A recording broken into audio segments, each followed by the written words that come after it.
So I haven't posted in a while because work's been a little bit crazy, and it still kind of is, but while I wait for this coworker to respond to me, here is part 4 of how to be a Christian without intellectual compromise. So in Sam's continued hypothetical efforts to go from outside of Christianity to inside of Christianity, they continue to read the rest of the Bible, and by the end of it, they have mixed feelings. On one hand, the macro narrative of an almighty God trying to reconcile their relationship with their creation sounds kind of nice on the surface. On the other hand, when you look at the micro details, the being or beings claiming to be God from one story to the next in the Bible don't necessarily seem to be the almighty benevolent God that the Bible claims they are. There are instances where the otherwise avoidable consequences of these beings' decisions suggest that the beings lacked foresight, such as allowing the sons of God to be fertile so as to give rise to the race of giants which are supposedly completely evil and depraved.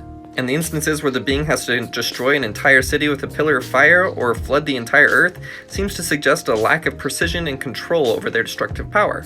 And then there are the many instances where this being's relationship with humanity seems to be abusive, manipulative, and coercive, suggesting a lack of benevolence. And then there's the instance where God supposedly needs to send an angel to cross a distance to deliver a message to a believer, which suggests that God lacks presence in that place to deliver the message themselves. It also suggests a lack of power, because couldn't God have just manifested a document with the message on it in front of the recipient and then gifted the recipient the ability to read said document? Remember, Sam is not required to believe that the being claiming to be God in the Bible is actually God, and they're also not required to bend over backwards to try and justify this being's decisions and actions. Sam is allowed to use context clues to determine whether or not the Bible is actually talking about the benevolent and powerful almighty God that it claims to be talking about.